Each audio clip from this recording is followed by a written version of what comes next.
Olá, seja bem-vindo a mais um Encontros Sociais. É um podcast oferecido pelo Idem. Hoje a gente vai falar sobre habitação. Meu nome é Aissa De Paula e eu estou com os convidados Rodrigo De Pintore, que é engenheiro civil, e a Tânia Santos, que é presidente do Instituto Amorar. Me conta um pouquinho, Tânia, como que começou o Instituto? Me fala um pouco mais sobre o seu trabalho. Olá, olá pessoal, tudo bem? Sou Tânia Santos, presidente do Instituto Amorar, assim como a Issa falou. O trabalho do terceiro setor começou a ter uma história aí, né? Vou resumir aí para vocês, para não tomar muito tempo. Minha mãe sempre foi muito altruísta de ajudar as pessoas, sempre a gente está ali próximo. E com isso eu fui vendo quão gratificante é você fazer algo, né, por alguém. E a jornada foi fluindo, entrei no mercado corporativo, sempre trabalhei com assessoria de empresas, depois eu entrei para o mercado imobiliário e eu comecei ali, surgiu um desejo de trabalhar com as crianças. Começou tudo querendo trabalhar com as crianças. Meu bairro tem sempre muita criança e elas sempre se reúnem para brincar na frente da minha casa. Então, desde que eu sou criança, lá é o ponto de brincadeira.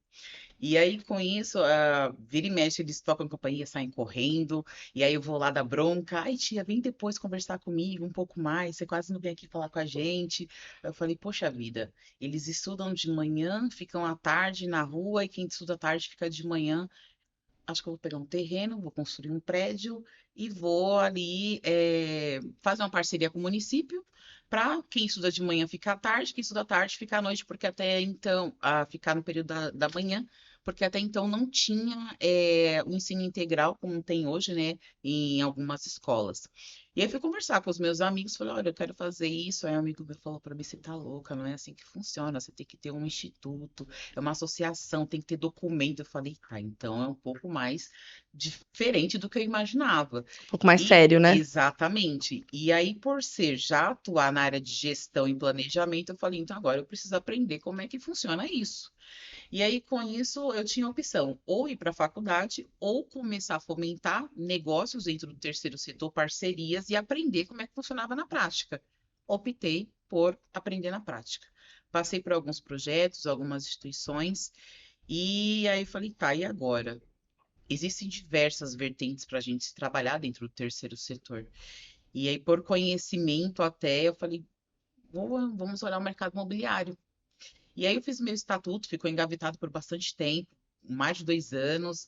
Aí eu falei, se for para eu tirar da gaveta, precisa ser só um nome. Eu não quero um nome gigante para virar uma sigla. Eu quero trabalhar de fato, trazer não só a habitação em si, como já existem os programas do governo, né? Mas Sim. trazer algo de inclusivo para a comunidade. E aí ficou um nome, eu preciso de um nome e eu não sou muito criativa para criar nomes de negócio, mas eu tenho mania de ficar rabiscando. Aí escrevi Amorar e ficou lá o Amorar.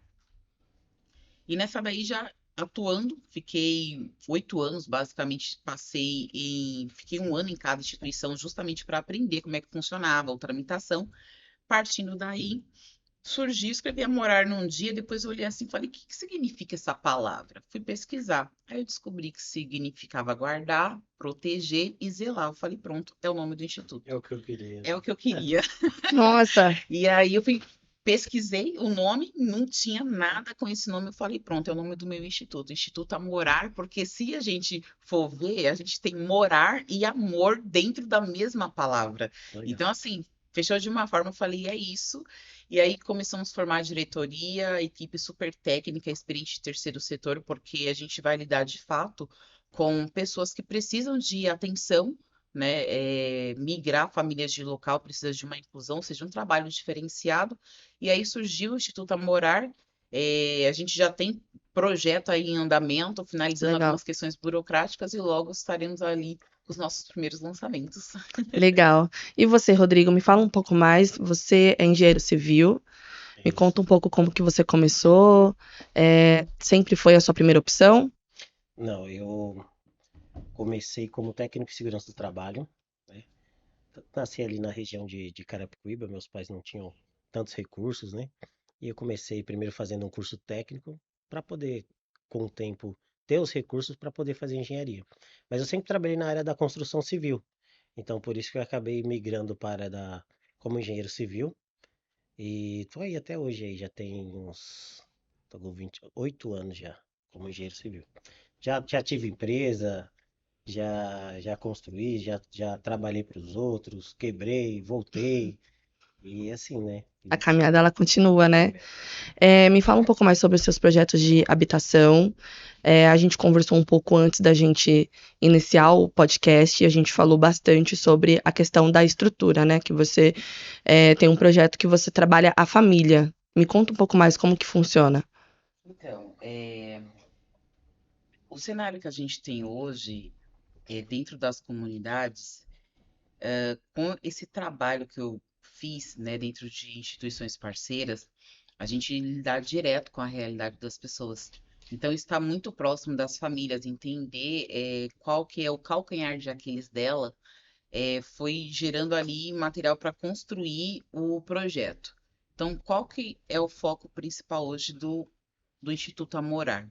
É a habitação social, mas de uma forma diferente do que já se existe. Certo. Que é o quê? A gente trabalhar de fato a comunidade em si. Quando a gente cria ali uma nova comunidade com habitações, a gente traz pessoas de diversos lugares. E essa integração social que a gente faz é bem interessante porque se cria ali novas associações para integrar essa família e o projeto Amorar, né? Que até é o pop de popular, Sim. então ficou residencial pop, que significa nada menos que é a moradia popular, de forma que nós fazemos um trabalho com a família de que temos alguns parceiros de outros projetos que agregam o que nós não fazemos, por quê? Tenho por filosofia, né, assim como toda a minha equipe, nós somos bons na área que nós atuamos, mas temos parceiros que são bons também. Então, para nós agregarmos valor ao projeto, nós temos parceiros na área da educação, na área da saúde, na área do empreendedorismo, e diversas outras áreas que, se é necessário, quando você constrói uma comunidade. Porque não é só migrar as pessoas, colocar elas para morar ali numa nova casa e não trabalhar aquela integração. Porque muitas das vezes trabalha longe, mora longe e precisa se deslocar até o seu trabalho, porque exemplo, eu morava na Zona Leste, agora eu estou na Zona Sul, mas continuo trabalhando na Zona Leste. Então, isso daí, alguns, a gente consegue até assessorar no sentido de que, por exemplo, tem um comércio. Dentro das comunidades que a gente constrói, estamos com os projetos do Amorar, a gente já determina ali onde vai ser comércio, onde vai ser creche, onde vai ser escola, que foi uma das coisas que você Sim. falou, né, da dificuldade que você teve quando você migrou de local, né, Sim. da Sim. onde você cresceu para onde você foi morar posteriormente. Então, isso é um trabalho que a gente busca ter, por quê? Trabalhar a integração da pessoa. E outro diferencial é o quê? A gente não trabalha com sorteio de unidades, você começa a pagar aqui agora e depois você descobre onde você mora. Não. Já temos áreas reservadas dentro da Grande São Paulo e interior de São Paulo, com a finalidade de que a pessoa, quando ela vai morar, ela já sabe o endereço onde ela vai estar, a casa que ela vai ter, a condição da família para pagar, porque a gente tem ali, atendemos desde assim, extrema vulnerabilidade até o que a gente considera, né, seguindo o programa do governo, faixa 1,5 no máximo. Acima disso já entra para outra configuração. Então, a gente busca o quê? Trazer essa família e integrar ela Legal. na comunidade, de fato. E entregar a estrutura, não só o terreno, não só faça você mesmo, não, tá aqui. O que uma construtora, alguém que pode pagar um valor mais alto faria, a gente consegue entregar dentro do popular. Esse é o objetivo do Instituto Amorar. Então, como é uma entidade sem fins lucrativos e pelo fato de não visar lucro, a gente consegue trabalhar com valores muito mais acessíveis, parcelas muito mais acessíveis para que mais pessoas consigam ali estar aderindo aos projetos. E dentro também dessa parceria que nós temos, muitas instituições que trabalham outras finalidades, elas têm uma demanda muito grande para pessoas que precisam de moradia. Sim, Então, dentro dessa parceria, a gente trabalhamos o quê? Eu não preciso desbravar um mercado, sendo que eu já tenho uma demanda reprimida aqui. Então, esses parceiros que se aproximam de nós, que foi um dos motivos que eu aliancei essa parceria com o Idem, né? sim. É, visando que, olha, somos um guarda-chuva, o Idem é um guarda-chuva dentro da finalidade dele, só que aqui na Morar a gente tem um outro guarda-chuva para trabalhar. E dentro dessa parceria a gente consegue avançar cada um dentro do seu nicho e seguindo ali e atendendo a população, né, a sociedade civil, que é o nosso principal objetivo. Tem alguma comunidade específica que você ajuda? Ou como que essa família chega até você? Vamos supor, vocês fazem algum tipo de mapeamento de determinada região? Ou as famílias elas vão chegando e vocês vão colocando elas em determinados locais? Como é que Bom, funciona? a demanda é muito grande, isso é um fato. E eu digo que toda crescente de trabalho, ela precisa ser uma espiral. Então você começa do seu ponto de partida e vai ali ampliando, ampliando e abraçando o entorno. Qual que é o planejamento que nós fazemos? Se eu soltar cadastro, eu vou ter milhões de pessoas. E essas milhões de pessoas vão entrar novamente numa fila e ficar ali aguardando o momento delas chegarem. Então, o que que eu faço? Pegar um exemplo hoje. Hoje eu moro em Itapecerica da Serra, apesar que o Instituto Amorar está sediado dentro do município de São Paulo, mas eu resido em Itapecerica da Serra. E dentro da estrutura nossa, a gente pode criar filiais em qualquer estado tranquilamente, porque isso já é estatutário, então permite que nós façamos isso. Então, por exemplo, lá em Itapecerica da Serra, tem um déficit habitacional muito grande, existem Sim, diversas comunidades. O que que nós do Instituto Amorar fizemos? Juntamos parcerias com associações que já trabalham com essas comunidades. Nós começamos a entender a realidade deles, porque eu preciso entender de fato a família. Infelizmente, existem pessoas que moram nesses locais, mas eles não precisariam estar lá. Eles estão para conseguir um imóvel a mais, alguma coisa a mais, mas não tem aquela necessidade de estar ali. Então, esse é um mapeamento que nós temos o cuidado de fazer, porque uma das nossas prioridades, que foi até um motivo de discussão que a gente teve aqui, logo que eu vim, né? Que era o quê? Precisamos criar uma forma, utilizar o que já existe nos estatutos criança, idoso, criança e adolescente, o idoso e o deficiente. Por quê? Para fugir do que já acontece habitualmente, aquela venda de gaveta. Que certo. é a pessoa que sai da comunidade, ela vai para um apartamento, ou uma casa, passa a ter custos que ela não tinha, aí ali ela vende aquele imóvel, com contrato de gaveta, pega o dinheiro e volta para a comunidade onde ela saiu. Então, para a gente conseguir barrar isso, entender, de fato qual é a realidade financeira daquela família, quais as pessoas que nós vamos precisar atender dentro daquela família em si, e com isso a gente direcionar. Por exemplo, se eu tenho uma criança, o imóvel, ele vai ficar ali na da criança. Porque quando ela for maior de idade, aí já é outra questão. Vender. E em alguns Entendi. casos, podem entrar leis de incentivo para que nós consigamos dinheiro doado e o imóvel saia também de doação. Existe essa possibilidade. Então, trabalhar isso de uma forma que a gente consiga atender a demanda que já exista dentro das associações. Sim, Porque abrir um cadastro genérico, assim, fiz um cadastro, vou soltar, fazer campanha de marketing, impulsionar. Funciona? Eu vou trazer mais um monte de famílias que vai ficar ali numa lista e isso gera frustração. Gera certo. uma expectativa e uma frustração. Sim. E não é, nossa política, a gente não vê isso como interessante trabalhar uma pessoa que já está, infelizmente, as pessoas já se sentem excluídas da sociedade, se sentem não Não favorecidas, pertencentes, né? não pertencer. Porque trabalhar o pertencer, isso é uma coisa muito importante. Todos nós precisamos pertencer a algum lugar, precisamos pertencer a algo. E é frustrante. Eu sou grata a Deus que eu nunca passei por situação assim na área de habitação, de moradia mesmo. Então eu sei o que é você ter a sua casa, que qualquer coisa que aconteça, você tem para onde voltar. Só que eu já acompanhei muito de perto situações de pessoas que aconteceram questões pessoais, ela não tinha para onde voltar. Tanto que a minha própria casa já morou diversas famílias na minha casa que a gente cedeu de fato. Eu tenho uma parte da minha casa que vez ou outra é amigo, amigo de amigo, parente, e a gente já abrigou. Então, Legal. eu acompanhei isso de perto. Eu Sim. sei que você O não projeto tem onde começou em voltar. casa. Exatamente. Veio de berço.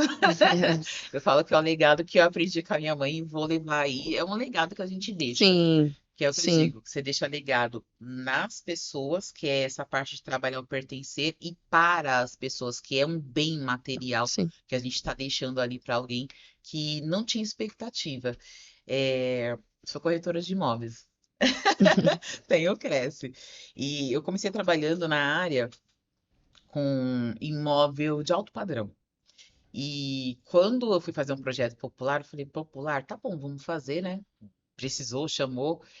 Gente, olha, não tem palavras que explica a diferença de você vender um imóvel para uma família que não tinha expectativa nenhuma de ter um lugar para chamar de seu. Você vê senhora, assim, sabe, ajoelhar na porta da casa para agradecer antes de entrar. É uma coisa, se eu for começar a falar, o terceiro setor mexe com o meu coração. Sim, Então, assim, isso é uma coisa que não tem preço, isso é valor. sim, Então, foi um dos motivos que, por estar dentro da área da habitação, ter as parcerias, estar atuando, eu falei, é isso que eu vou fazer.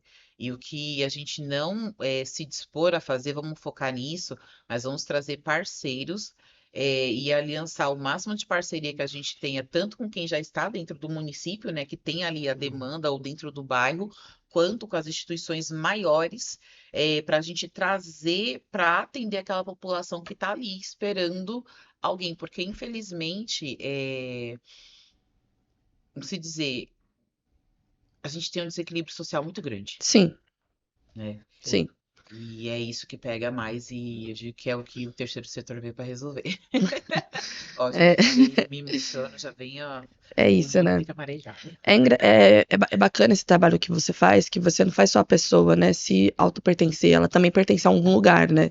Sim. Então, quando você tira aquela pessoa daquela comunidade que ela já se sente familiarizada, e aí ela passa a ir para outro lugar que ela tem que se sentir familiarizada, porque eu acho que é uma questão racional, tipo a parte racional. Eu entendo que eu tenho que sair dali e tenho que ir para um outro lugar, porque aquele outro lugar, ele é mais estruturado, ele tem Uhum. saneamento básico, ele vai me trazer outras visões, outros tipos de vivências melhores.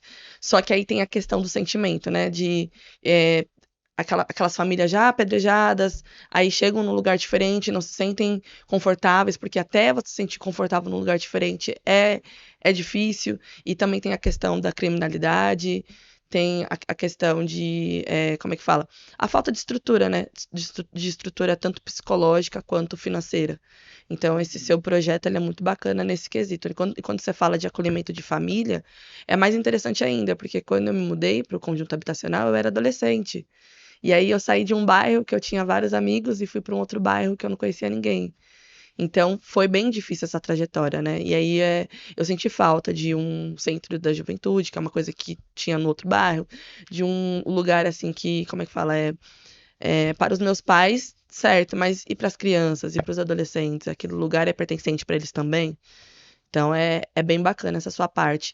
Rodrigo, eu queria que você falasse mais sobre a questão pública na parte habitacional. Sobre os investimentos, a sustentabilidade. O que você pode me falar um pouco, como explicar? Como é que funciona, explicar para as pessoas que estão assistindo. Tratando da parte de sustentabilidade, ele é um conceito que foi iniciado pela ONU, né, em 1987. E o que é algo sustentável? O sustentável é você utilizar de recursos sem findar eles para que pessoas no futuro possam utilizar desses recursos, né? O resumo dessa questão de sustentabilidade. E ele tem três pilares principais, que são o quê? A parte econômica, a parte social e a parte do meio ambiente, né?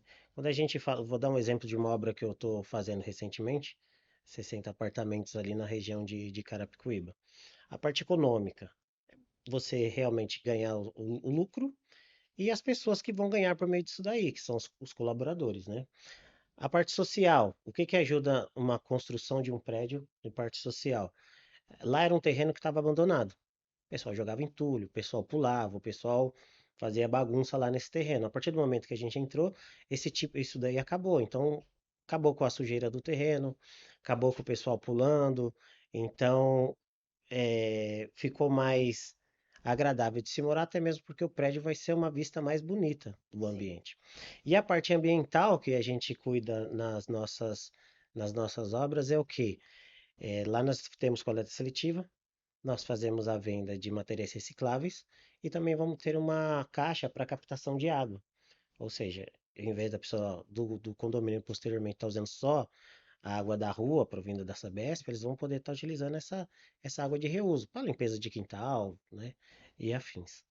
Só que para entrar nesse outro mérito, a gente tem que ver a questão política e social, que seria o quê? Todo município ele tem um plano diretor. O que que é o plano diretor? O plano diretor determina o que, como e qual o tamanho que pode ser essas residências, essas edificações. E aí agora eu estava até comentando com a Tânia aqui, né?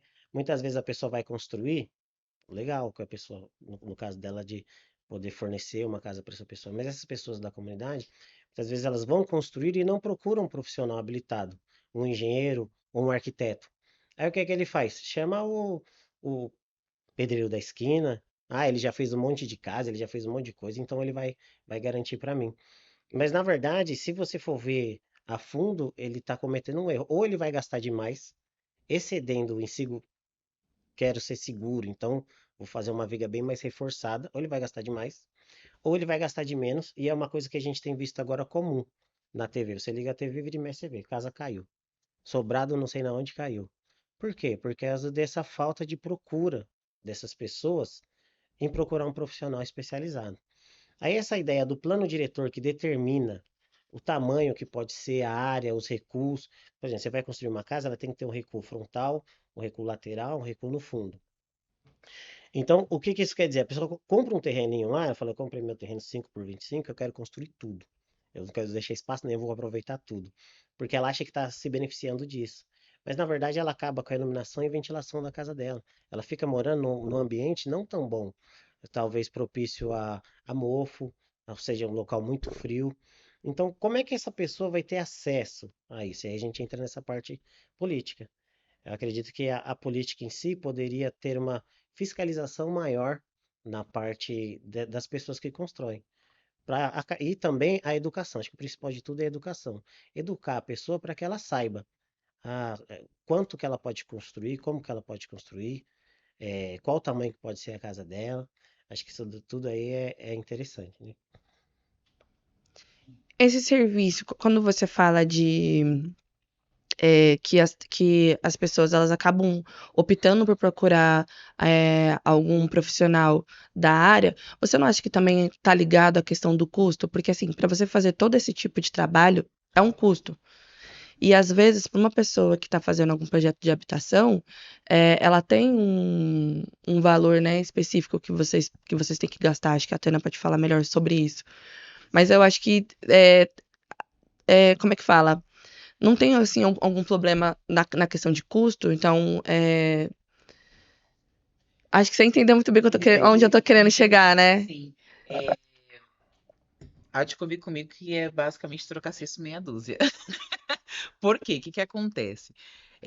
Quando se faz realmente a construção de um imóvel com um pedreiro ou alguém ali já próximo que conhece, construiu várias casas num bairro, isso é ótimo porque está gerando ali uma fonte de renda para aquela família. Sim. Só que em termos de legalidade, o que você gasta com o excedente, porque uma vez eu vi a construção de um prédio dentro de uma comunidade, quando eu vi o tamanho das sapatas que chegaram, eu falei, eles vão construir o que é aqui? De verdade, eu fiquei assustada com o tamanho da sapata que eles compraram. Falei, gente, mas não precisa. Era um predinho de 10 andares. Mas o tamanho da sapata nem cabia direito no espaço que tinha, porque como não tem um profissional que é um engenheiro para calcular, para saber a realidade daquilo ali, um pedreiro ele vai fazer de forma para ele dar melhor segurança. E ele está correto, porque ele vai fazer o melhor dentro do que ele conhece. Só que o que que a gente tem do outro lado? Se tivesse um engenheiro, um arquiteto. Sim. Esse excedente que a pessoa está pagando para fazer seria o projeto aprovado direitinho, seria ele aproveitar melhor o espaço que ele tem. E uma outra coisa que entra também na comunidade é o quê? A gente sabe que tem bastante, dentro das periferias da comunidade, bastante profissionais da área da construção, e é eles quem fomentam muito mais o mercado, né? O capital que gira de dinheiro, de recurso dentro do mercado aí da construção, muito está dentro com esses profissionais. Certo. Então, assim, a proximidade de profissionais, engenheiros, empreiteiros para contratar essa mão de obra vai dar uma melhor segurança para quem está construindo, que vai habitar ali dentro. A gente vai colocar pessoas dentro desses locais, desses imóveis, né?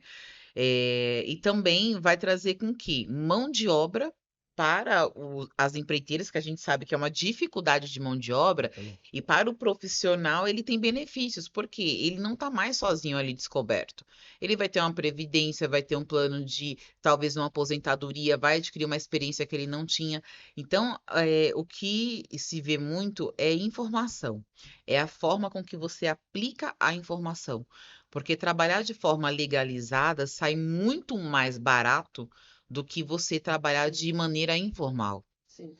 Foi. Só que a questão é como isso é abordado, né? Foi muito boa a forma que você colocou, porque acho que é o que a maioria das pessoas pensam. Sim, exatamente. A primeira coisa que vem à mente é que engenheiro é caro. Isso. Eu vou gastar dinheiro com esse cara, se o vizinho lá vai fazer para mim e vai ficar bom. Mas na verdade, o que acontece? O pedreiro lá, o carpinteiro, ele vai fazer baseado nas vivências dele, no que ele viu, no que ele acompanhou.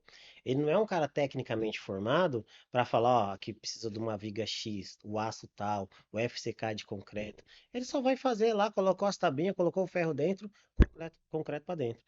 Agora, que garantia você tem que aquele pedreiro fez algo que você vai, ou você gastou demais, ou que você está colocando em risco a vida sua e da sua família? E aí que está o X da questão. E por que que muitas vezes as pessoas não chamam um profissional técnico, engenheiro ou arquiteto? Porque pensam nessa questão do custo. Mas outra coisa que eu sempre vejo acontecendo aí. O cara fala assim, ele tá com o terreninho dele, fala, vou fazer um quartinho aqui, um quartinho ali e uma cozinha ali. Acabou.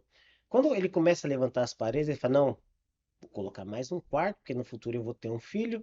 Não, porque essa cozinha eu vou virar. A mulher chega e geralmente é a mulher que manda mais na obra, né? Ah, eu quero essa cozinha de lado, eu quero isso, eu quero aquilo, desse tamanho não gostei, vai ficar maior. Quer dizer, só esse retrabalho, ou seja, a falta de um projeto desenvolvido profissional técnico. Quando você faz o projeto, você vai lá, você senta. O que que você achou? O que que você achou? Ah, legal. Vamos mudar isso? Ou seja, quando você começa a obra, pode existir a possibilidade de alteração, mas é bem menor. Mas quando você faz ela de olho ali, 70% que você vai trocar alguma coisa. E esse retrabalho, esse refazer, esse recomeçar, esse quebra, agora esse pedreiro não presta, ele que não presta, vou trocar, que acaba deixando a sua obra mais cara. Fora essa questão que eu falei de recuo, né? Os recuos, Sim. eles são muito importantes. Tem que ter um recuo na frente, porque na lateral, ventilar, ter sol na sua casa.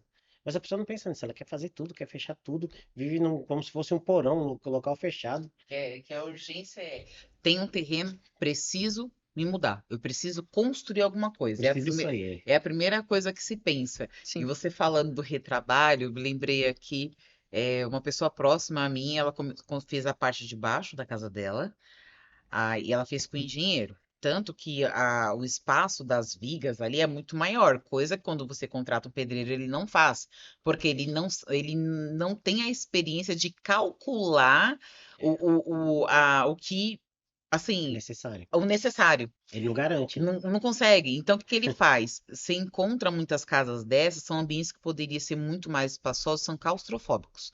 Como dos pequenos, muitas paredes, porque é o que ele sabe que é seguro. Então, dentro do conhecimento daquele profissional, ele vai querer entregar a melhor segurança. E tá Sim. certo. Sim. Só que às vezes isso é mais custoso e fica diferente do que aquela pessoa idealizou que seria a casa dela. Sim. Aí eu tenho Uma pessoa próxima a mim fez isso, né? Construiu a parte de baixo com o engenheiro, tanto que ela tem uma cozinha que integra com a sala, bem grande, bonita. Já as partes de cima, que foram construídas já pelo pedreiro, fizeram todas as paredes, aí depois começou a quebrar, quebrar, quebrar. Eu falei, gente do céu, estão derrubando de novo a casa. Por quê? E assim, quebrando para agora vai passar a parte de fiação, de tubulação, aí começa aquela quebradeira. Aí depois que você quebrou tudo, tu é engenheiro, mas eu digo que eu sou uma curiosa bem formada. Eu vou na obra mesmo, eu sou filha de mestre de obras. Então, Nossa, então você nasceu na habitação mesmo, né? eu não sabia que existia a profissão de corretor de imóveis. Eu descobri quando eu caí lá dentro e falei, nossa, tem isso, eu nem sabia. E as Eu coisas queria foram. vender, eu também. Eu já vendia desde muito cedo, né? Meus pais eram comerciantes, depois meu pai saiu da construção civil. Então, eu não sabia. Depois que eu descobri, falei, nossa, gente, tava sendo treinada para a vida e nem Nem sabia, nem sabia. imaginava. E, e aí, com essa construção, porque depois vem, eles fazem as paredes, aí depois começa a quebrar tudo para passar tubulação de água, para passar a parte de fiação, lá, os conduítes. Elétrica, hidráulica. Exatamente, quebra tudo, aí assenta tudo, depois começa a passar mais um monte de massa de novo para colocar tudo de novo no lugar. Ou seja, hoje existem formas de fazer isso muito mais simplificada, com menos sujeira, menos gasto, porque gasta e não é pouco. E assim, e é normal, é convencional, né? É, E você pensando nessa parte, na parte social, ok. Quando eu me formei, fiz uma conta por baixo aí, devia ter uns 10 mil engenheiros se formando comigo. Período de manhã, de tarde, só da universidade onde eu fiz. Então você imagina essas 10 mil pessoas teve uma facilitação do governo, que o pessoal começou a conseguir estudar. E Sim, esses 10 mil profissionais daquele ano que eu me formei estão aí na rua. Então a mesma oportunidade que o pedreiro está lá, que ele tem de trabalhar, essa galera aí também que se formou, eles têm, e têm essa oportunidade de trabalhar. Então, essas pessoas, elas também podem ter essa oportunidade. E eu falo isso por quê? Aí falando da parte política. Que eu falei do plano diretor. O sim, plano diretor determina como deve ser construído. certo. O pedreiro não sabe, certo? Quem vai saber? O engenheiro. Então podia ser colocado, talvez, contratar aí essa galera recém-formada, essa galera que está começando, e começar a inseri-los no meio da construção, talvez por parte social. Porque às vezes a pessoa, como engenheiro, ele não teve nem a oportunidade de trabalhar. sim. E às vezes ele se formou, muitas pessoas foi na emoção. Falaram, eu vou porque eu quero ganhar dinheiro, né? Pensando no dinheiro. E Sim. aí quebrou a cara, virou Uber, ganha dinheiro, mas ganha de outra forma. Então talvez poderia ser inserido essa galera aí de alguma forma, para que eles pudessem estar atuando, pudessem estar acompanhando, pegar a experiência, porque na verdade o negócio não é chegar, trabalhar e ganhar dinheiro. Primeiro você tem que entrar no mercado, aprender para você começar a desenvolver. Aí essa ideia da sustentabilidade, vamos imaginar 100 famílias. Se eu coloco 100 famílias num plano horizontal, num terreno, uma casinha do lado da outra, a área que vai ser ocupada é gigantesca. São várias casas. Quando a gente entra para a parte predial, é uma construção vertical, Sim. essas pessoas vão estar morando num espaço menor e as outras áreas elas vão estar disponíveis ainda futuramente, pensando no futuro. Quando a gente vai para a parte periférica, não existe um crescimento ordenado. O camarada começa a construir ali, o outro camarada começa a construir já para a rua, em cima da casa do cara parece que vai subir num zigue-zague, que vai avançando a rua. Aonde Então, as construções elas ficam até, como é que fala? Perigosas, né? Sim. até na rua, até no cruzamento, você vê beirada de casa entrando. Então, se tivesse esse acompanhamento social aí para pessoas que estão construindo, tivesse essa assessoria, essa conscientização e, claro, uma fiscalização para que não acontecesse, porque hoje em dia a maioria do que acontece, o camarada chama mesmo lá o vizinho pedreiro e tá com pau. Quando alguém vai ver, ele já tá morando dentro, porque Isso é ele. muito mais complexo do que parece, porque vamos pegar exemplos de cidades, até de municípios mesmo Sim, dentro de São Paulo, sim. que eles cresceram de forma planejada. Então, quando você inicia um novo bairro de forma, ou uma cidade até de forma planejada, você sabe onde tudo fica, você não tem isso do faça você mesmo. Então, você já tem, e se analisar a renda per capita dessas cidades, lá tem comunidades, tem a parte vamos falar de popular, o médio e o alto padrão. Todo mundo coexiste, coabita ali dentro daquele município, Sim, mas de forma planejada. Quando a gente fala nesse cenário que você está apresentando, o planejamento ficou para trás há muito tempo. Não existiu. Então, se a gente for olhar o déficit habitacional hoje, a gente ultrapassa 40 milhões de pessoas que mora em moradias irregulares ou não tem onde morar. Então, como que você organiza tudo isso se já existe uma política que pelo menos dá um teto para a pessoa, que é a técnica do faça você mesmo? Ou chame alguém que faça dentro do que você acredita ser o correto e consegue pagar. Então, isso é um trabalho muito árduo de uma desconstrução cultural, que é o que já existe no nosso país.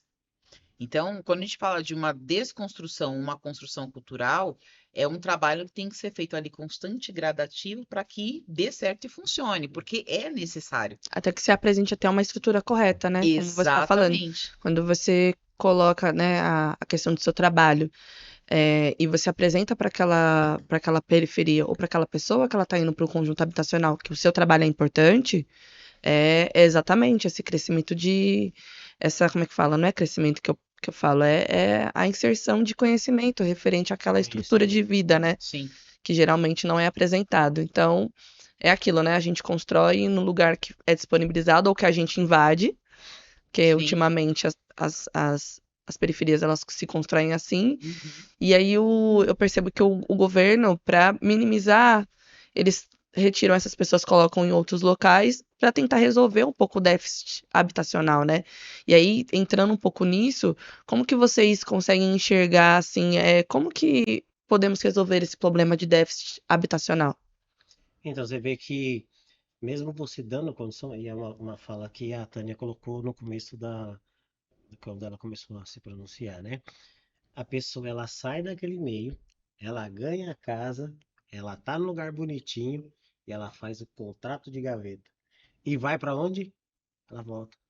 Por quê? Porque ela tem culturalmente, e aí respondendo a sua pergunta, ela tem essa cultura de que lá era melhor ou de se beneficiar. Infelizmente, a maioria do brasileiro ele tem que ganhar de alguma forma, né? Então, a partir do momento que aí entra novamente, tem uma fiscalização, um acompanhamento, ela também comentou, não adianta você dar para uma família uma casa. Aquela realmente é a família que está necessitando? Aquela é a família que está na pior condição social, que realmente merece? Porque outra coisa que a gente escuta bastante é que às vezes ganha uma pessoa, mas não era ela a que mais necessitava. Então, o primeiro de tudo seria fazer um estudo bem aprofundado de quais seriam as pessoas, as famílias que realmente precisam, e não é só entregar a chave da casa e falar, parabéns, você está aí, paga R$ 100 por mês e você ganhou. Não, Uhum. você tem que fazer uma conscientização, você tem que dar educação. Acho que o principal de tudo é educar, educar, orientar, fiscalizar e quando dá errado, punir, né? Poxa, você ganhou, você foi lá, você entregou, agora você voltou aí, você não vai ganhar mais. Você perdeu o seu direito, né? Ou alguma forma de que você consiga controlar a pessoa para você não ficar banalizado, né? Sim. Eu vejo que o quê? Se a gente for pegar o déficit habitacional, e isso é um índice, inclusive, até um estudo recente que saiu, em 2022, eu vi uma matéria falando que o déficit Hum. habitacional era em torno de 8 milhões de pessoas. Eu falei, isso tá errado, porque é muito mais gente do que isso. E agora saiu um estudo recente, não lembro agora qual foi o instituto, falando aí aproximadamente de quase 38 milhões de pessoas de déficit habitacional, tanto que mora em locais de extremo risco, que é considerado sem saneamento algum, né? Sim, E pessoas que não têm aonde morar. Só que se a gente olhar essas famílias, às vezes dentro dessas casas moram duas, três, até quatro famílias. Então, se você multiplicar isso, A gente colocar ali, fazer uma conta de fato, a gente tem quase 80 milhões de pessoas que não têm onde morar. E que quando conseguem um espaço, porque os avós, aí tem os pais, tem os filhos, e os filhos dos filhos, todo mundo morando ali no mesmo ambiente. Você conviveu bastante Sim, com essa realidade. Eu me aproximei muito, você também, né? Ali dentro de Carapicuíba tem algumas comunidades assim. Então a gente vê que é muito maior do que se mostra no índice, porque o índice ele conta não as famílias ali dentro, ele conta as habitações. Então ele conta por habitação ali que se tem tanto comunidade quanto as pessoas que moram de fato em barracos em situações bem precárias. Dentro disso, o que acontece muito, que faz essas famílias voltarem, porque eu já perguntei, por que que você voltou? Por que que você vendeu? Ah, porque lá eu tinha custo que aqui eu não tenho. Simples assim. a maioria das respostas, então, é por questões de custo. Custo que tinha e não tenho. Ah, quem cuidava, olhava, meu filho era a vizinha. Lá eu não tenho. O filho é prioridade. Aqui tá mais perto do meu trabalho. Aqui eu faço alguma coisa e vendo, lá eu não conseguia. Então, se for ver, é muito mais. São coisas do dia a dia que fazem com que a pessoa faça o quê? Vou fazer um contratinho de gaveta. Vou vender, volto para onde estava, porque ainda tenho o meu espaço lá. E eu pego o dinheiro daqui, que às vezes eles recebem à vista, tem gente que faz parcelado, ninguém falha com parcela. Uma coisa que ninguém falha na habitação é com parcela, porque é o teto. Falta na panela, mas não falta para moradia.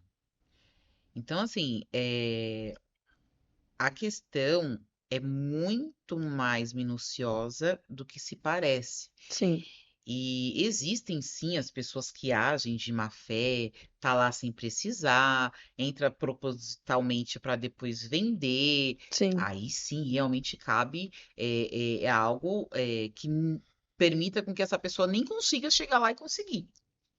Porque quando ela chega lá e consegue, ela já tirou de alguém que realmente estava precisando. Então, a correção tá antes do processo da pessoa conseguir, certo. que é fazer um levantamento muito mais minucioso de fato, que aí volto a repetir, pelo volume de pessoas que a gente tem nessa situação, até você reorganizar, que é o retrabalho, né? O retrabalho é muito mais difícil do que fazer o trabalho planejado desde o início. Então, assim, é muito mais detalhe, é muito mais cultural.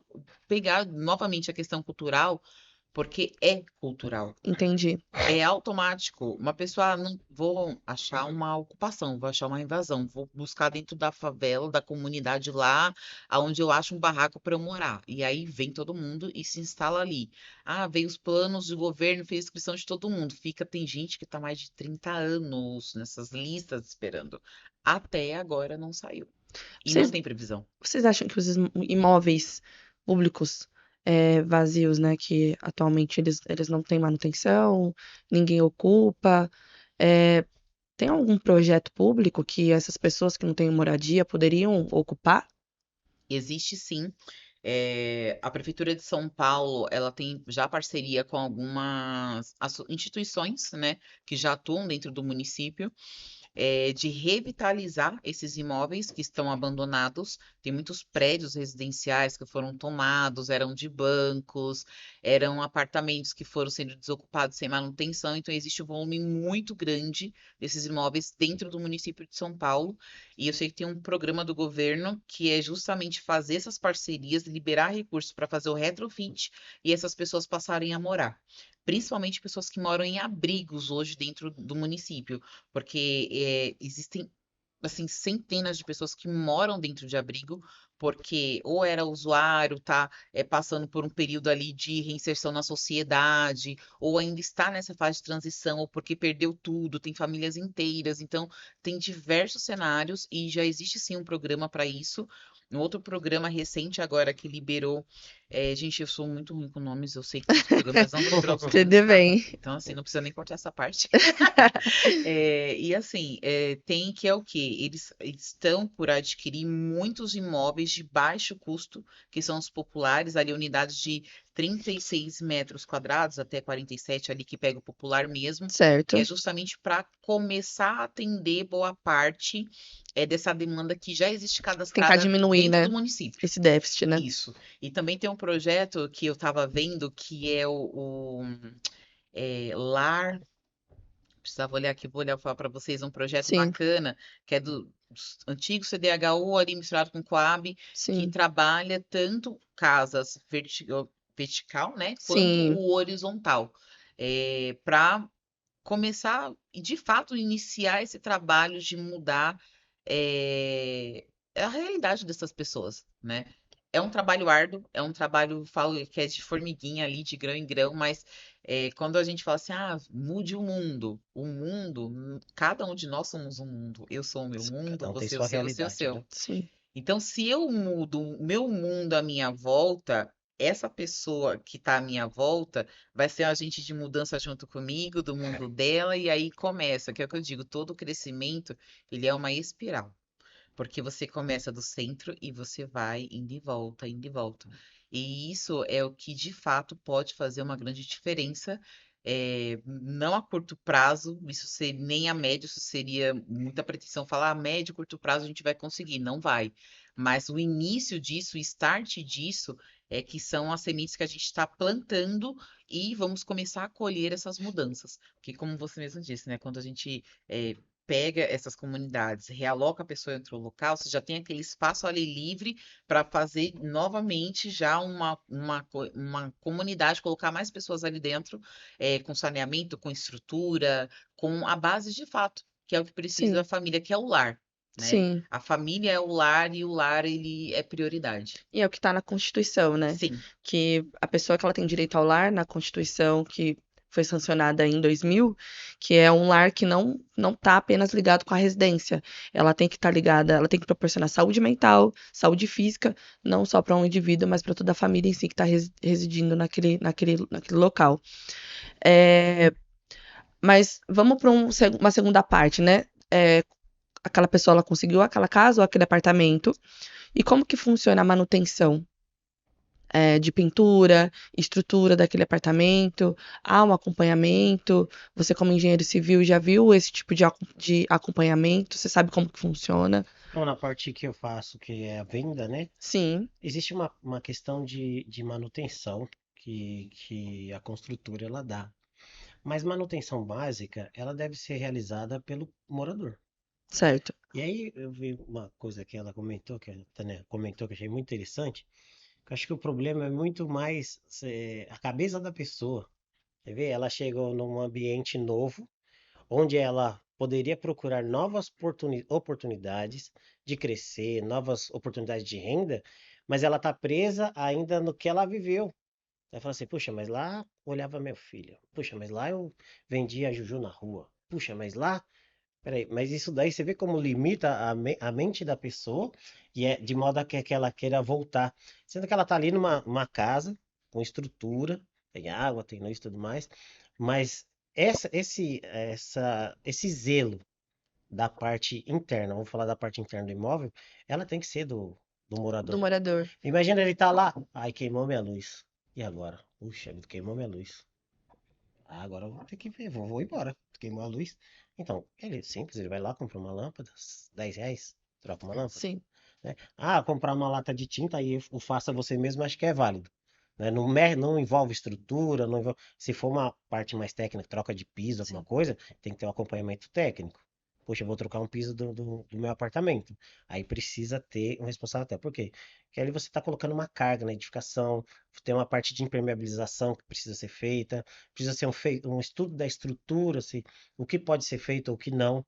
Aí, ok. Mas uma questão de pintar a parede, legal. Ah, pintar a parede, trocar uma lâmpada, trocar um registro, é coisa que a pessoa mesmo pode fazer. Agora, quando você fala da parte externa, nessa parte precisa de um condomínio.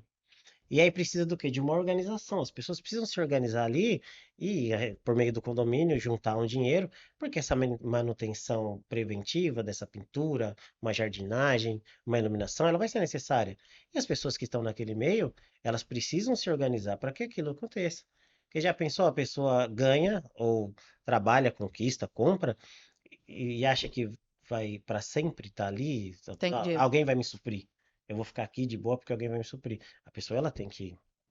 Mas tudo eu achei muito interessante essa ideia que ela colocou, dessa cultura, dessa ideia de, É, eu não consigo, porque lá eu tinha tudo, nossa, ele tá vivendo num lugar onde ele não tem água, não tem luz, mas lá ele, É que o dia a dia, ele é assim, é a vida. Por exemplo, quando você muda da rotina que você tem para uma rotina nova, dependendo, é tudo questão de mentalidade mesmo. Isso você é um tá fato. aberta, né? É, até você se readaptar, às vezes a pessoa ela não está preparada para aquilo.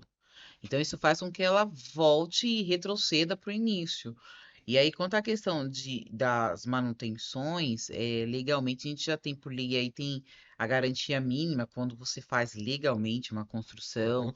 com a empreiteira, com o profissional, 5 anos garantia da construção inteira. Uma lâmpada que queimou, isso daí pode acontecer. Então sim, você que é pode ir algo lá e interno. trocar, exatamente, é interno. Ah, mas minha parede rachou, a lâmpada ali descascou. Isso está dentro dessa garantia, porque legalmente isso é permitido. Uma coisa que quando você vai do faça você mesmo no pedreiro ali, rachou se vira, conserta você, contrata ele de novo para arrumar o que aconteceu. Agora, quando você faz uma construção legalizada, além de você gastar exatamente o que você precisa, você ainda consegue ter uma garantia na sua construção, porque ela está documentada. Entendi. Até Ah, para os projetos habitacionais? sim, até para os Quando projetos você entrega a habitacionais. casa, entregou é sua, ou o apartamento entregou é seu, É a da parte pessoa. externa. E a parte externa? A parte externa, quando é condomínio, é convenção de condomínio Sim. mesmo, né? Que ali se reúne, tem o valor que se paga justamente para Uhum. essas manutenções. Agora, quando é uma residência privada, eu quero pintar a fachada da minha casa de novo. Passou os 5 anos, não gostei dessa cor, estou dentro do meu período, mas eu quero, sei lá, pintei de branca, eu queria que fosse vermelha. Então, não é um problema que aconteceu na construção, é uma mudança que você quer fazer. Sim, Então, se você quer mudar algo, É, o imóvel é seu, você sim. pode Você mudar. pode mudar. Isso. Estruturalmente, para você fazer qualquer mudança, até mesmo por questão de plano diretor, é 10 anos. Eu quero aumentar em cima. Você tem que esperar passar 10 anos. Você não pode, dentro desse período, fazer mudança. Mas eu estou pagando o financiamento ainda da casa. Qualquer mudança que você faça precisa ser comunicada e autorizada pelo seu credor, que é a pessoa que colocou o dinheiro ali 100% e você está pagando parcelas para ele. Então, existe essa forma, não é que não pode, tudo pode. Agora a questão é o como você pode fazer, Certo, em que momento você pode fazer, certo. né? Então, isso daí acho que já acaba definindo legalmente a parte de tanto da engenharia, da reforma, parcela. Pode, pode. Agora como?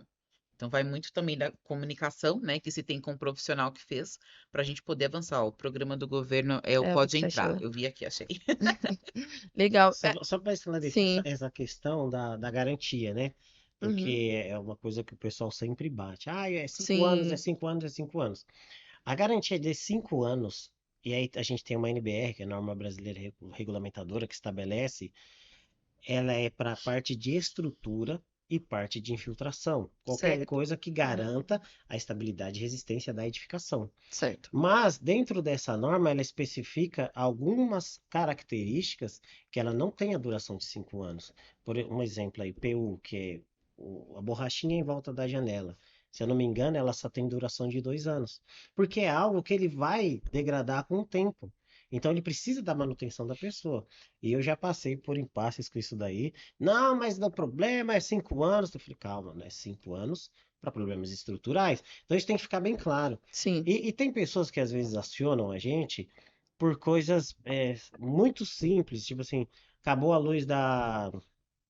Parou lá de funcionar a luz da sacada da pessoa. Ela já liga, fala que tá na garantia e não sei o que, e faz aquele escarcéu. Aí você vai lá com uma boa vontade, dá uma olhada, olha no quadro do cara, o disjuntor desligou, ou porque deu um curto, ou porque alguma criança mexeu, aí você liga assim e acabou, resolveu o problema. Então as pessoas ela têm muito assim essa. Não, os caras se viram e não procuram talvez resolver Às vezes é uma questão que ela compra um PU que é R$ 15, passa em volta da janela, ela questiona a empresa. Aí se eu, como empresa, vou lá e vou atender todas essas necessidades, aí eu tenho que mandar o profissional, eu tenho que comprar o produto, eu perco a diária, eu tenho que dar garantia para aquele colaborador que está trabalhando. Então, é bem essa parte, só para ficar bem claro, né? Sim, Tem a garantia de 5 anos, inclusive pelo CREA, o engenheiro que assinou, ele é responsável por aquilo dali, civil e certo? criminal também, né? Mas tem várias coisas que tem um período, e aí cabe a um estudo mais aprofundado, né? Que não é o caso da pessoa ir lá e pensar, poxa, pintura, a pessoa tem que fazer uma pintura numa residência a cada 2 anos, 3 anos. A falta de pintura pode ocasionar o quê? Trincas, fissuras na parte externa e pode vir a dar infiltração nesse apartamento. Sim. Quer dizer, e aí? Ah, não, mas são 5 anos. Mas peraí, você fez a manutenção preventiva? Ah, minha calha tá enchendo d'água. Aí você vai lá, a calha tá cheia de folha. Peraí, mas você teve, pelo menos olhou se tava com folha? Então, esse bom senso aí que é legal. E tem também a norma aí que estabelece isso daí, né? Certinho. Sim. Como que vocês enxergam os investimentos do governo em programas habitacionais? Eu vejo que ajuda muitas famílias, assim como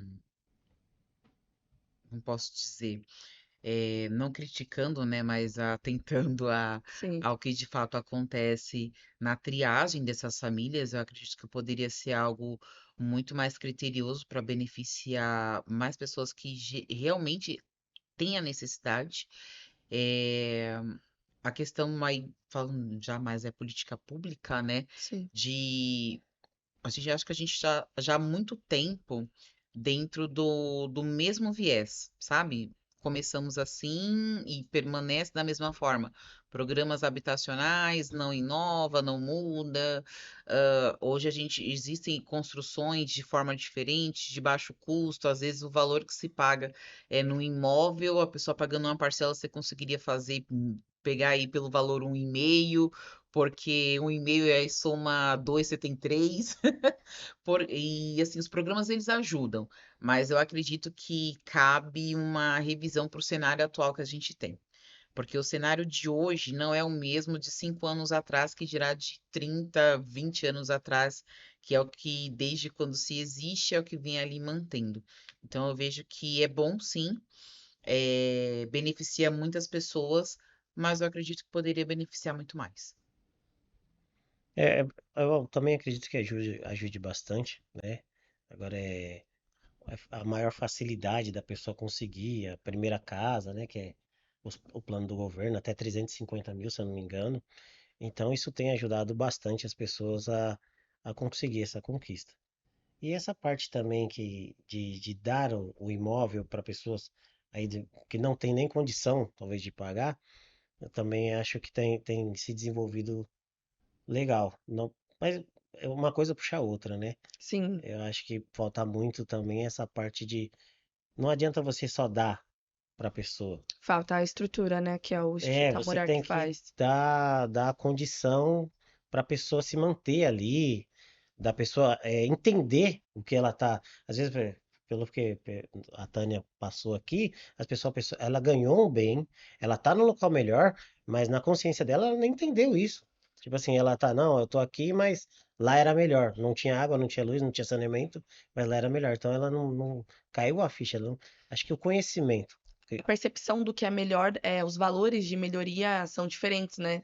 Sim, Porque tem toda a questão sentimental que aquela pessoa da periferia ela carrega, né? Então, e aí, subjugada o tempo inteiro, sofre preconceitos o tempo todo. Então, ela acaba se sentindo pertencente naquele lugar que ela acha que ela pertence, né? Que ela acha sim. que é o lugar, o seu habitat natural. Ela Eu, não entende que ela pode também sim. crescer e ter Uma das outros. questões que a gente trata também no Instituto Amorar é isso, que é o pertencer, no sentido de quê? Vou dar um exemplo. Eu já fiz algumas palestras, né, motivacionais, de empreendedorismo para algumas pessoas e já participei de algumas várias. E aí, dentro disso, o que que a gente vê quando a gente faz esse tipo de atividade para pessoas que vêm das comunidades? Todas têm interesse, porque são temas que realmente ela quer para a vida dela. Só que, por exemplo, você faz ali. algo para uma semana, 5 dias. Primeiro dia, tá lotado. Segundo dia, tem menos. Terceiro, tem menos. No quinto dia, tem quase, assim, tem bem menos que a metade. Por que isso acontece? É, quando você pega uma pessoa que está numa situação totalmente vulnerável, você faz com que ela tenha contato com uma realidade que não é a dela. Ela gostaria de estar nessa posição que você está apresentando ali, que você pode chegar, pode ter um emprego, pode fazer, pode acontecer, estudar e tal, e viajar. Tem gente que mora na comunidade que nunca pisou no Parque Ibirapuera, que é gratuito. Isso tem muita gente. Assim, o ônibus passa na porta, mas ele não sabe, não pertence lá. Ele acha que lá não é lugar para ele, para aquela pessoa, para aquela família. Isso acontece muito. Então, assim, quando isso é mostrado, eu tô falando de você pegar um ônibus e ir num local público, num museu, e num cinema gratuito que a gente tem na cidade. A gente tem cinema, tem teatro, tem exposição, tem muita coisa gratuita dentro da cidade, mas as pessoas não vão por quê? Porque elas acham que não tem direito, porque elas não se sentem pertencentes nesses ambientes. Então, uma das coisas que a gente busca desenvolver é o quê? Estou tratando essa comunidade, essa pessoa, essa família, ela já está morando num local diferente. Então, se eu instruo ela a algo, automaticamente, quando ela volta para onde é a casa dela, o lar dela, ela também já está numa situação diferente. Então, a chance dela entender que a realidade dela de fato está mudada é muito maior do que aquela pessoa que ela tem toda uma instrução, dizer que ela pode e tal, e quando ela volta, ela tá de novo naquele local, que é uma casa totalmente precária, ou sem saneamento algum, ou até mesmo morando num abrigo. Isso dá suporte? Ajuda até certo ponto, mas não o suficiente de fazer com. São poucas as pessoas que têm o ímpeto de falar assim: não, eu estou nessa situação, eu vou continuar e eu vou conseguir. Sim, Porque automaticamente o que se tem em volta é tudo para mostrar que não, é difícil e você não vai conseguir. Então, para que uma pessoa olhe e fale, não, eu consigo, eu vou permanecer, que são o percentual muito menor que chega ao final dos 5 dias, e aí depois que termina esses 5 dias, ele ainda tem o quê? Eu colocar em ação tudo que ele ouviu. Que aí reduz mais ainda. Então, isso que acontece?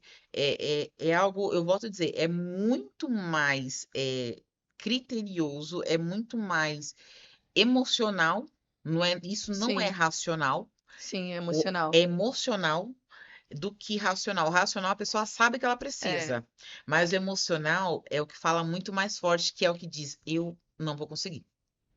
até porque tem muitas coisas, né? Tem até a questão de que você estava mencionando sobre manter a casa, né? Manter a estrutura da casa. Então não é só você Uhum. pagar aquele condomínio, você pagar aquelas mensalidades, por mais que sejam reduzidas, é você também manter a estrutura do local, manter a É a estrutura manutenção. familiar.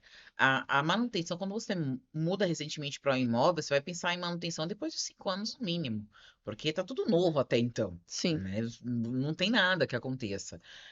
Mas o se manter ali, o pertencer ali, então, ou a gente trabalha gradativo para que quando muda essa realidade haja uma inserção e uma mudança geral, ou vai continuar existindo pessoas que saem da comunidade, vai para o imóvel que recebeu, aí é totalmente fora, ela não tem um suporte ali, ela vende aquilo ali com um contratinho de gaveta, volta para onde ela saiu. De onde ela saiu de fato, vai continuar as pessoas que vão lá, faz curso e tudo, mas ela não tem aquela visão de eu vou continuar porque eu posso mudar, porque automaticamente ela está voltando todos os dias de onde ela queria sair. E isso se torna impossível. Poucas são as pessoas que cresceram na comunidade, moraram na comunidade e ainda moram, que mudaram de vida. Porque isso está para todo mundo, literalmente está para todos. Eu digo que se eu conseguir, é porque eu vi que alguém conseguiu. Eu falei, não, se o outro consegue, eu consigo. Se alguém consegue, eu também consigo. Mas isso está de fato para todo mundo. Mas, infelizmente, emocionalmente, nem todo mundo está preparado para falar, não, eu vou levantar, eu vou e eu consigo. A pessoa sair de onde ela está e mudar para um novo local. Isso trabalhar muito a triagem para que isso aconteça realmente com quem de fato precisa. E a outra coisa é trabalhar ela permanecer naquele lugar, que é a questão do pertencer. Ninguém é feliz, ninguém idealiza morar em situação de vulnerabilidade. Ele está ali porque é a alternativa que ele tem, que a pessoa Sim. tem. E quando você fala disso, é bastante interessante, né? Que quando a gente entra numa casa, quando a gente, né, adquire, a gente ganha aquela casa, você vai para aquele novo endereço. Se não tem todas essas estruturas, é muito complicado você ficar, porque são pessoas novas chegando. E aí são muitas outras coisas que passam pela nossa cabeça, né? Que é a questão da segurança, todas essas questões de escolaridade, como é que fala? O que é perto, se tem um hospital perto, se tem um mercado perto, se tem qualquer ali coisa que a gente precisa para aquela casa perto. E também tem a questão da segurança contra a violência, porque geralmente nesses locais eu não sei se a polícia ou a parte pública, quando você fala de segurança, pensa dessa forma. Mas nesses locais de CDHU, geralmente, não tem uma rotatividade de polícia. Porque são locais que geralmente o próprio, a criminalidade, o tráfico de drogas toma conta. E aí fica a base dos próprios Moradores. moradores fazerem aquela segurança. Eu falo, porque onde eu moro, eu passo por isso. Vai fazer 2 anos que a gente saiu, que a gente conseguiu retirar o tráfico de drogas de dentro do condomínio do CDHU. E aí a polícia mal passa ali. Então eu fico à mercê também de usuários de droga que podem me roubar no ponto quando eu venho trabalhar. Então não tem uma estrutura também de segurança. Então eu parabenizo o seu projeto, né? Porque ele dá como é que fala, essa visão grandiosa para aquela família entender o lugar onde ela pertence, que necessariamente o pertencimento não está ligado a algo físico, e sim a algo psicológico, que eu posso me sentir pertencente aonde quer que eu vá. Exato. E é bacana também você falar também da sua parte técnica, né? Que geralmente ninguém nunca dá muita atenção à parte técnica ou acha que o custo é muito alto. Tô gastando mais. E aí, quando você fala das questões de importância até por segurança da habitação, E é economia bastante também. importante. Sim. E aí, agora a gente já vai chegando ao fim do nosso encontro e eu queria ouvir as considerações finais sua, Tânia, e as considerações finais sua, Rodrigo. Pode falar, Rodrigo. Vamos lá. Só, só vou fazer uma observação desse assunto todo que foi tratado, né? Porque realmente essa triagem eu acho ela muito importante. Quem é e para onde vai e quais as condições. Só que o que a gente também não pode deixar de lado é que a pessoa precisa se esforçar. Porque qualquer alteração, você tirou ela do lugar A, colocou do lugar B, vão ter trabalhos e vão ter alguns empecilhos que vão ter no meio do caminho. Só que não adianta também você colocar a pessoa lá, ajudar, pegar na mão e fazer tudo. A pessoa também tem que procurar o crescimento dela. Puxa, não tem quais as alternativas? Não pode simplesmente se entregar, né? Falando do meu próprio exemplo de vida, nasci na periferia. Quando eu saí, eu trabalhava de dia e estudar de noite. Quando eu saía, o pessoal estava lá na rua, bebendo, no bar, fazendo o que não era legal. Eu fiquei 5 anos para me formar nessa labuta aí. E hoje, quando eu volto lá, que eu comecei a estudar já tem 17 anos, eu volto lá, as mesmas pessoas estão no mesmo lugar, com as mesmas situações. Ou seja, ninguém procurou crescimento. Aí a pessoa olha e fala, nossa, agora você é metido, você mudou de vida, você é isso e aquilo. Mas não é só a questão de estar ou da condição do ambiente. Que é muito fácil eu falar, nossa, eu cresci, eu não tive oportunidade, eu não consegui. Mas também da pessoa ter essa consciência, né? O conhecimento ele é libertador. Então Sim. você procurar o conhecimento, você procurar o crescimento, eu acho que é o principal de tudo aí, né? Mas aí para fechar o nosso tema aí, eu achei muito legal estar participando. Agradeço aí pela oportunidade de expor aí, eu achei muito legal, até de estar aqui com a Tânia, estar aqui com você, e expor essa parte da política. É um assunto muito extenso. Se a gente fosse falar, a gente podia ir para vários caminhos aí e Sim. desenrolar para vários. Espero que quem vai assistir deu para entender, deu para pegar aí o básico aí dessa questão. E a gente encontra em qual rede social? Eu tenho no Instagram, tenho no Facebook. Você quer falar o Se, seu. se você jogar De Pintori lá, são poucos que tem, então é fácil de me achar, né? O Rodrigo De Pintori, engenheiro. é, eu não conheço muitos De Pintores, não, só da minha família mesmo. Certo. Pois é. Eu vejo esse tema, é um tema muito importante e pouco abordado dentro do terceiro setor.